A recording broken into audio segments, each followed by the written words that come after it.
ಕಾಂಗ್ರೆಸ್ ಸರ್ಕಾರ ಪರ್ಸೆಂಟೇಜ್ ಸರ್ಕಾರ ಅನ್ನೋದಕ್ಕಿಂತ ಪಾಲುದಾರ ಸರ್ಕಾರ ಅನ್ನಬಹುದು. ಕಾಂಗ್ರೆಸ್ ಬಿಜೆಪಿ ಮೇಲೆ 40% ಆರೋಪ ಮಾಡಿತ್ತು. ಜನ ಅದನ್ನು ಚುನಾವಣೆ ಸಂದರ್ಭದಲ್ಲಿ ಬೇಗ ನಂಬಿದ್ರು. ಇದೇ ಆರೋಪ ಅಂದು ಬಿಜೆಪಿ ಸೋಲಿಗೆ ಕಾರಣವಾಯಿತು. ಆದರೆ ಈಗ ಗುತ್ತಿಗೆದಾರರ ಹತ್ರ ಕಾಂಗ್ರೆಸ್ ಸರ್ಕಾರ ಪರ್ಸೆಂಟೇಜ್ ತಗೋತಾ ಇದೆ ಅಂತ ಯಲಹಂಕ ಶಾಸಕ SR ವಿಶ್ವನಾಥ್ ಕಾಂಗ್ರೆಸ್ ವಿರುದ್ಧ ವಾಗ್ದಾಳಿ ನಡೆಸಿದ್ದಾರೆ. ಈ ಕುರಿತು ಮಾಧ್ಯಮಗಳಿಗೆ ಪ್ರತಿಕ್ರಿಯೆ ನೀಡಿದ ಅವರು ಕಾಂಗ್ರೆಸ್ ವಿರುದ್ಧ ಟೀಕೆಯನ್ನೇ ಮಾಡಿದ್ದಾರೆ. ಅವರು ಚುನಾವಣೆ ಸಂದರ್ಭದಲ್ಲಿ 40% ಅಂತೇಳಿ PCM ಅನ್ನು ಮಾಡಿ ಪೋಸ್ಟರ್ ಅಂಟಿಸಿ ಇವೆಲ್ಲ ಮಾಡಿದ್ರು.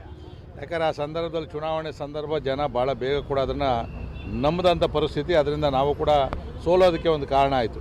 ಆದರೆ ಇವತ್ತು ವಾಸ್ತವ ನೀವು ಗುತ್ತಿಗೆದಾರರನ್ನು ಕೇಳಿ, ಡೆವಲಪರ್ಸನ್ನು ಕೇಳಿ, ಅವ್ರು ಏನು ಹೇಳ್ತಾರೆ ಅಂತ ಕೇಳಿ ನೋಡ್ಕೊಳ್ರಿ. ಇವತ್ತು ಹೇಳ್ತಾರೆ 100 ಪಾಲು BJP ಸರ್ಕಾರನೇ ಉತ್ತಮವಾಗಿ ನಡೀತಾ ಇತ್ತು, ಈ ಸರ್ಕಾರ ತೊಲಗಬೇಕು, ಇದು ಪರ್ಸೆಂಟೇಜ್ ಸರ್ಕಾರ, ಪರ್ಸೆಂಟೇಜ್ ಅಲ್ಲ ಪಾಲುದಾರ ಸರ್ಕಾರ, ಪಾರ್ಟ್ನರ್ಶಿಪ್ಪೇ ಕೇಳುವಂಥ ಒಂದು ಸರ್ಕಾರ ಇದಾಗಿರೋದ್ರಿಂದ ಈ ಸರ್ಕಾರ ಆದಷ್ಟು ಬೇಗ ತೊಲಗಬೇಕು ಅಂತಕ್ಕಂಥದ್ದು ಜನಸಾಮಾನ್ಯರು ಮತ್ತು ಬೇರೆ ಬೇರೆಯವರು ಬೆಲೆ ಏರಿಕೆ ಎಲ್ಲ ಐಟಮ್ಗಳ ಮೇಲೆ ಬೆಲೆ ಏರಿಕೆಯನ್ನು ಮಾಡ್ತಾಯಿದ್ದಾರೆ. ಸೊ ಇಂಥ ಸರ್ಕಾರ ಇರಬಾರ್ದು ಅಂತೇಳಿ ಜನ ಹೇಳ್ತಾ ಇರೋದು, ನಾವು ಹೇಳ್ತಾ ಇಲ್ಲ. ಜನ ಹೇಳಿರೋದನ್ನ ಇವತ್ತು ನಾವು ರಾಜಕಾರಣಿಗಳಾಗಿ ಇವತ್ತು 60% ಸರ್ಕಾರ ಅಂತೇಳಿ ಹೇಳ್ತಾ ಇದ್ದೀವಿ. ಅದರಲ್ಲಿ ಜನ ಯಾವತ್ತೂ ಸೂಕ್ಷ್ಮವಾಗಿರೋದು ಯಾವಾಗ ಅಂತಂದರೆ ಚುನಾವಣೆ ಸಂದರ್ಭದಲ್ಲಿ. ಇವತ್ತು ಬಸ್ ರೇಟ್ ಆಯಿತು, ಇದನ್ನು ಸ್ಟ್ರೈಕ್ ಮಾಡಿದ್ದು ನೋಡಿದ್ರೆ BJP ಬಿಟ್ಟು ಪೆಟ್ರೋಲ್ ಡೀಸೆಲ್ ಬೆಲೆ ಜಾಸ್ತಿ ಮಾಡಿದ್ರು, ಇದನ್ನು ಸ್ಟ್ರೈಕ್ ಮಾಡಿದ್ದು ನೋಡಿದ್ದೀರಾ ನೀವು? ಚುನಾವಣೆ ಸಂದರ್ಭದಲ್ಲಿ ಜನ ಆಕ್ರೋಶ ಬರ್ತಾರೆ, ಯಾಕಂದರೆ ಹಿಡಿತ ಅವ್ರ ಕೈಲಿ ಇರ್ತದೆ. ಇವತ್ತು ಇನ್ನೂ ಈ ಒಂದು ಮನಗಂಡೆ ಕಾಂಗ್ರೆಸ್ ಸರ್ಕಾರ ಇವತ್ತು ನೀರಿನ ಬೆಲೆ ಜಾಸ್ತಿ ಮಾಡೋಕ್ಕೆ ಹೊರಟವ್ರೆ.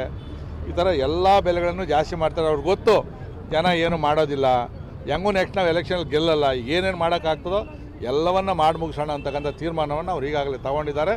ಇದು ನಾವಂತೂ ವಿರೋಧ ಪಕ್ಷವಾಗಿ ಹೋರಾಟವನ್ನು ಮಾಡ್ತಾ ಇದ್ದೀವಿ. ನಮ್ಮ ಯುವ ಮೋರ್ಚಾದವ್ರು ಹೋರಾಟ ಮಾಡವ್ರೆ, ಸರ್ಕಾರದ ಗಮನವನ್ನು ಸೆಳೆದವ್ರೆ, ಸಾರ್ವಜನಿಕರ ಗಮನವನ್ನು ಸೆಳೆದವ್ರೆ. ಆದರೂ ಕೂಡ ಇದೊಂಥರ ಲಜ್ಜೆಗೆಟ್ಟ ಸರ್ಕಾರ, ಇದು ಮಾನ್ಯ ಮರ್ಯಾದೆ ಇಲ್ಲದಿರ್ತಕ್ಕಂಥ ಸರ್ಕಾರ. ಏನು ಹೇಳಿದ್ರು ಕೂಡ ಮುಖ ಒರೆಸ್ಕೊಂಡು ಮತ್ತೆ ಅವ್ರು ಮಾಡೋವಂಥ ಕೆಲಸ ಮಾಡ್ತಾವ್ರೆ. ಬಂದು ಹಿಡಿದೋಗೈತಿ ಸರ್ಕಾರ. ಈ ಸರ್ಕಾರವನ್ನು ಬದಲಾವಣೆ ಮಾಡೋದೇ ದಾರಿ. ಈಗ ನೀವು BDL ಇದ್ದವ್ರು ಸರ್, ಮತ್ತೆ ಅಭಿವೃದ್ಧಿ ಶುಲ್ಕ ಜಾಸ್ತಿ ಮಾಡ್ತಾ ಇದ್ದಾರೆ, ಅದು ಎಲ್ಲೊಂದು ಕಡೆ ಹೊರೆ ಆಗ್ತಾ ಇದೆ ಅನ್ನೋ ಮಾತುಗಳು ಕೇಳಿ ಬರ್ತಾ ಇದೆ. ಶಿವರಾಮ್ ಕಾರಂತ ಬಡಾವಣೆ ಅಭಿವೃದ್ಧಿಯಲ್ಲಿ ಇಲ್ಲ, ಅಭಿವೃದ್ಧಿ ಶುಲ್ಕ ಏನು ಅಂತಂದರೆ ಅದಕ್ಕೊಂದು ಮಾನದಂಡವನ್ನು BDNಲ್ಲಿ ಫಿಕ್ಸ್ ಮಾಡವ್ರೆ, ಹಿಂದೆನೇ ಮಾಡಿ